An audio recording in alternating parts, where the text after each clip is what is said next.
یہ حالات تھے۔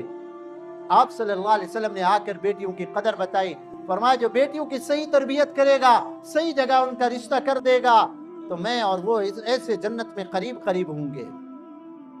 ایک ہے بیٹیوں کو زندہ زمانے جاہلیت میں دفن کرتے تھے، آج کے دور کے اندر بھی بیٹیوں کو زندہ زمین میں دفن کرتے ہیں، لیکن شکل بدل گئی ہے ظلم کی۔ بیٹیوں کو دین کی تعلیم نہ دینا، اولاد کو دین کی تعلیم نہ دینا، یہ ان کو حضرت مفتی شفیع صاحب رحمۃ اللہ علیہ نے اپنی تفسیر کے اندر یہ بات لکھی ہے، جو آدمی اپنی اولاد کو دین کی تربیت نہیں دے رہا وہ اللہ کو راضی کریں گے یا ناراض کریں گے اولاد؟ آپ خود سوچیں ٹھنڈے دل سے، دل کے اوپر ہاتھ رکھ کے، اگر اپنی اولاد کو دین آپ نے نہ سکھایا، وہ کل کو نمازیں پڑھیں گے، روزے رکھیں گے، ان کو حلال حرام کی کوئی تمیز ہوگی، وہ کل کو جو ہے نا اللہ کو راضی کر سکیں گے؟ اگر آپ نے اپنی اولاد کو تعلیم نہ دی، ان کو اللہ کی معرفت نہ سکھائی، ان کو توحید کے درس نہ سکھائے، امام الانبیاء صلی اللہ علیہ وسلم کی سیرت نہ سکھائی، حضرت فاطمہ، حضرت عائشہ رضی اللہ عنہ کی زندگی سے روشناس نہ کرایا، تو یہ چل کر اللہ کو ناراض کریں گے اور جہنم کا ایندھن بنیں گے۔ ان کو بھی تو زمین میں زندہ دفن کرنا ہے۔ اور اولاد کے حقوق میں سے یہ بھی ہے، ہمارے ہاں اللہ معاف فرمائے بڑے ظلم ہوتے ہیں، بعض جگہوں میں بیٹیاں بڑی ہو جاتی ہیں تو سب سے پہلی فکر ہوتی ہے ان کا نکاح کرنا۔ بھائی نکاح کریں لیکن پہلے ان کو دین تو سکھائیں۔ اور نکاح بھی کبھی تو ایسا ہوتا ہے بیٹیوں سے پوچھا ہی نہیں جاتا، ماں باپ اپنی مرضی سے جو ہے نا اپنی خواہش کو پورا کرتے ہوئے زبردستی اولاد کا نکاح کہیں کر دیتے ہیں۔ شریعت کے اندر یہ جائز نہیں ہے۔ یہ جو ایجاب قبول ہوتا ہے نا، بچے سے بھی پوچھنا ہوتا ہے، بچی سے بھی پوچھنا ہوتا ہے، یہ کیوں ہوتا ہے؟ اس لیے کہ وہ اپنی رضا کا اظہار کر سکے۔ زندگی ماں باپ نے نہیں گزارنی ہوتی، زندگی بیٹی نے گزارنی ہوتی۔ ایک عورت آئی، صحابی آئی، یا رسول اللہ صلی اللہ علیہ وسلم میرے ماں باپ نے اس جگہ پہ میرا نکاح کر دیا کہ میں راضی نہیں ہوں، میری مرضی کے بغیر نکاح کر دیا، میں اس جگہ پہ راضی نہیں ہوں۔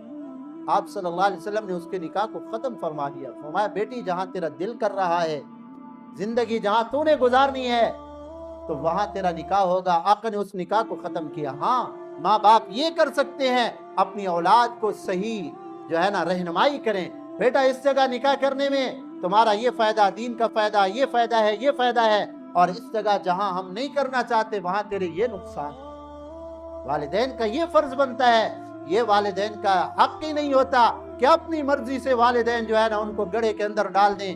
میری آنکھوں دیکھے واقعات ہیں، ایسی بچیاں والدین نے اپنی مرضی سے ان کا نکاح کیا، ساری زندگی ان کی بنی نہیں، ساری زندگی روتی ہوئے گزرتی ہے اور والدین کو بد دعائیں دیتے ہوئے گزرتی ہے۔ تو یہ اولاد کا حق ہے، یہ بیٹی کے حقوق ہیں جو اسلام نے ہمیں بتائے ہیں، ورنہ تو آپ صلی اللہ علیہ وسلم کے آنے سے پہلے بیٹیوں کو عیب سمجھا جاتا تھا۔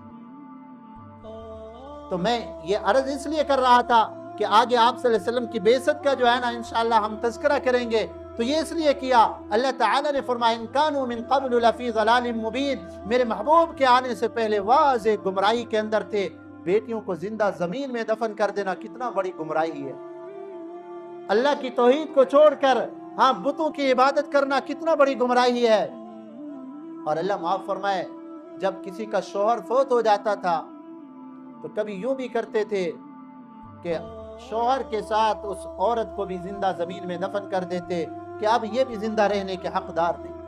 اللہ معاف فرمائے۔ اور 1 سال تک عدت میں عورت کو بٹھاتے تھے۔ بڑی عجیب بات ہے کہ جب شوہر فوت ہو جاتا نا کسی جگہ پہ تو عدت اگر گزرواتے تھے تو 1 سال تک اس کو ایک بند کوٹھری میں بند کر دیتے، اس کا ملنا جلنا کسی کے ساتھ نہیں ہوتا تھا، اور سال کے بعد نہ تو اس کو پورا سال غسل کرنے دیتے، سال کے بعد جب اس کو نکالتے تھے تو ایک جانور اس کے جسم کو چاٹتا تھا، وہ زہر کی وجہ سے مر جاتا تھا، اور اس عورت کے ہاتھ کے اندر جانور کی جو ہے نا گوبر دیتے تھے اور کہتے اب اس کو تو پھینک، وہ پھینکتی تھی، کہتے ہاں اب تیری عدت ختم ہو گئی، تو نکل گئی ہے عدت سے۔ حالانکہ دیکھو اسلام نے کتنی آسان حکم دیا، شوہر فوت ہو جائے بیوی کے اوپر عدت گزارنا فرض ہے، اگر حمل نہیں ہے 4 مہینے 10 دن اس کی عدت ہے۔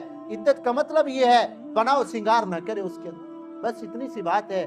عورت گھر سے باہر نہ جائے، بغیر ضرورت کے گھر سے باہر نہ جائے، دوسرے گھروں میں نہ جائے، اور بناؤ سنگار نہ کرے، اپنے گھر کے اندر رہے، عام زندگی گزارے۔ بناؤ سنگار نہ کرے، بس اتنا سی پابندی شریعت نے لگائی ہے۔ اللہ تعالی ہمیں بھی آپ صلی اللہ علیہ وسلم کی سیرت اور ہدایات پر عمل کرنے کی توفیق عطا فرمائے۔ اللہ تعالی ہمیں اپنے حقوق بھی ادا کرنے کی توفیق عطا فرمائے، اور جو بندوں کے حقوق ہیں اللہ وہ بھی ہمیں ادا کرنے کی توفیق عطا فرمائے۔ وما علینا الا البلاغ۔